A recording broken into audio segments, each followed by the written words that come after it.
აბსურდის თეატრს უყურებთ.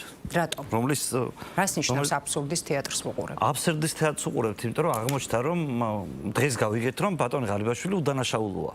უბრალოდ 1 მილიონი ლარი გადაახტევინეს, მაგრამ უდანაშაულოა, იმიტომ რომ გირაოს სახით, მაგრამ უკვე გავიგეთ რომ ფორმალურადაც კი მის მიმართ პრეტენზიები არ შეიძლება არსებობდეს, იმიტომ თუ მას ედავები იმას რომ თან ბიზნეს საქმიანობას ეწეოდა მაშინ როცა მინისტრი იყო და არ ედავები რომ არამე მოიპარა, არ ედავები რომ კორუფციისგან ფული იშოვა, არ ედავები რომ ბიზნეს უღალატა, რამე ესეთ იქნა. ბიზნესში იყო და ფულს აკეთებდაო. მიზანი რა შეიძლება იყოს მაშინ? რამდენიერი აბსურდია ეს თავად. პარლამენტში ძალიან ცოტა ადამიანი იქნება, ისეთ ცოტანი ვიყავით, ისეთი ადამიანები, რომლებიც პარლამენტში საქმიანობასთან ერთად ბიზნესს არ ვაკეთებდით. დანარჩენი მთელმა პარლამენტმა, მთელმა ჩვენმა კოლეგებმა, ქოცებმა, ნაცებმა, ყველამ იცის რომ უამრავი პარლამენტის წევრი იყო, რომელიც თან ბიზნესი ჰქონდა. უამრავი მინისტრი იყო, ვისაც ბიზნესი ჰქონდა.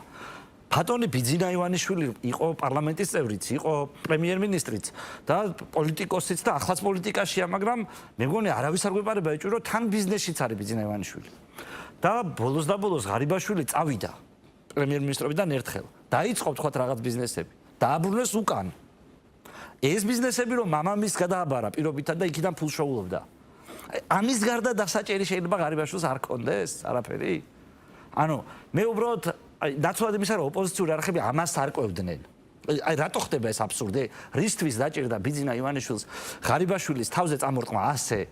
მაშინ როდესაც თურმე არაფერი რისთვის თქვენ რას ფიქრობთ რისთვის? არ ვიცი, ინფორმაცია არ მაქვს ამისთვის. საკმარისი ინფორმაცია არ მაქვს, არაფერს არ გამორიცხავ. შეიძლება იყოს ეს სხვა რაღაცა კონკრეტული ამბის გადაფარვის მცდელობა, შეიძლება იყოს რაღაცა სხვა საკითხი, რომელიც იმდენად გაბლარულია დღეს პოლიტიკური ველი, რომ ამის ამოცნობა ასე ერთი შეხედვით რთული იყოს, მაგრამ ხო ამაზე უნდა მე უბრალოდ გამოვიდე და დიაგნოზი გამოვიტანო ამასთან დაკავშირებით. პოლიტიკური ველი სწორი.